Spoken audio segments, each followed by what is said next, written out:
नेपाल में सांप्रदायिक हिंसा की वजह से आया भूकंप। वहां दंगे हो रहे हैं, हिंदू मुस्लिम हो रहा है। सवाल यह है कि क्या इसके पीछे कोई बहुत बड़ी साजिश है? क्या ये सब चीन करवा रहा है? ये हम आपको आगे बताएंगे, पूरा खुलासा करेंगे। लेकिन पहले वहां से आई रोंगटे खड़े कर देने वाली ये तस्वीरें देखिए।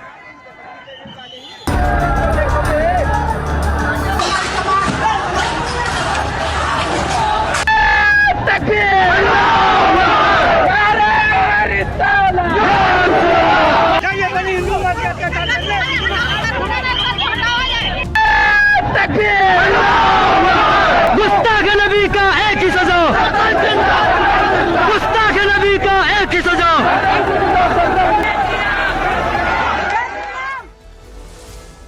ये तस्वीरें नेपाल के नेपालगंज इलाके की हैं, जहां पिछले 5 दिनों से सांप्रदायिक तनाव है। हंगामा इतना भीषण कि पुलिस प्रशासन के हाथ पांव फूल रहे हुए हैं। किसने इसकी शुरुआत की और अब वहां क्या हालात हैं, इस रिपोर्ट में देखिए।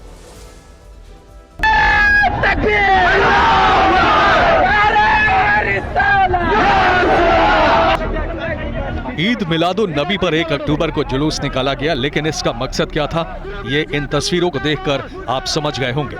पूरा शहर जल उठा, सड़कों पर आगजनी हुई, काले धुएं का गुबार उठता दिखा, जगह जगह टायर जलाए गए, सार्वजनिक संपत्तियों को नुकसान पहुंचाया गया। यही नहीं, सड़कों पर सरेआम भड़काऊ नारे लगाए गए। गुस्ताख नबी का एक ही सजा, गुस्ताख नबी का एक ही सजा। आरोप है कि इस दौरान हिंदुओं पर हमले भी हुए। नारेबाजी और हंगामे के विरोध में हिंदुओं ने भी बंद किया। रैली निकाली तो सड़क पर पथराव हुआ, छतों से ईंट और पत्थर फेंके गए, हिंसक तरीके से रास्ता रोकने की कोशिश हुई। ऐसे कई वीडियो सोशल मीडिया पर वायरल हो रहे हैं।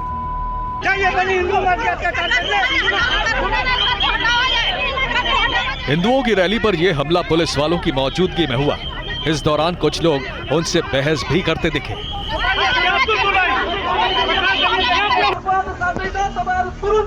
नेपालगंज में सांप्रदायिक हिंसा की आग ऐसी फैली कि वहां 3 अक्टूबर को कर्फ्यू लगाना पड़ा। घायल 2-4 लोग घायल हुआ, लेकिन 2-4 जना घाइते भए, तर त्यो धेरै ठुलो घाइते होइन, नर्मल हो। पूरे इलाके में सुरक्षा कर्मियों की तैनाती बढ़ा दी गई।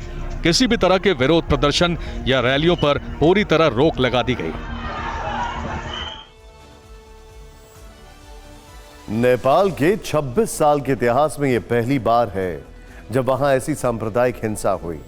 नेपाल भारत का पड़ोसी है। आग वहां लगी तो असर बॉर्डर तक दिखा। जिस नेपालगंज में 2 समुदायों में तनाव है, वो उत्तर प्रदेश के बहराइच से लगा हुआ है। इसीलिए एहतियातन भारत नेपाल रुपई डीहा बॉर्डर जो बहराइच में पड़ता है, उसे सील कर दिया गया है। पुलिस और एसएसबी के जवान 24 घंटे बॉर्डर पर नजर बनाए हुए हैं। वहां से गुजरने वाले एक एक आदमी की कड़ी जांच की जा रही है, आईडी देखी जा रही है। अलर्ट की वजह से इस तरह नेपाल से लगने वाली हर सीमा पर सख्ती बढ़ा दी गई है। इसका असर भी दिख रहा है। बहराइच बॉर्डर पर तेल और गैस के टैंकरों की कई किलोमीटर लंबी कतार लगी है। बॉर्डर बंद होने से दूसरी गाड़ियां भी फंसी हुई हैं। आवाजाही ठप है, बसों को रोककर चेक किया जा रहा है। सिर्फ जरूरी चीजों की सप्लाई से जुड़ी गाड़ियों को ही जाने दिया जा रहा है। आज जिस नेपाल में सांप्रदायिक आग लगी है, वो राजशाही के दौरान साल 2008 तक दुनिया का अकेला हिंदू राष्ट्र था। इस मांग को लेकर वहां आंदोलन फिर उठ खड़ा हुआ है। जिस नेपाल को फिर से हिंदू राष्ट्र बनाने की मांग जोर पकड़ रही है, उस पर चीन की भी नजर रहती है। तो सवाल है कि वहां क्या खेल चल रहा है। आइए अब ये समझते हैं। नेपाल की हिंदू राष्ट्र वाली पुरानी पहचान लौटाने के लिए आए दिन लोग सड़कों पर उतर रहे हैं।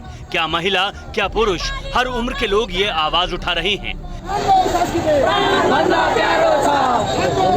ये तस्वीर पुरानी है, जिसका इस्तेमाल हमने खबर को समझाने के लिए किया है, क्योंकि नेपालगंज इलाके में जिस तरह से 2 समुदायों के बीच हिंसा भड़की, उसके पीछे कोई बड़ा प्लान भी हो सकता है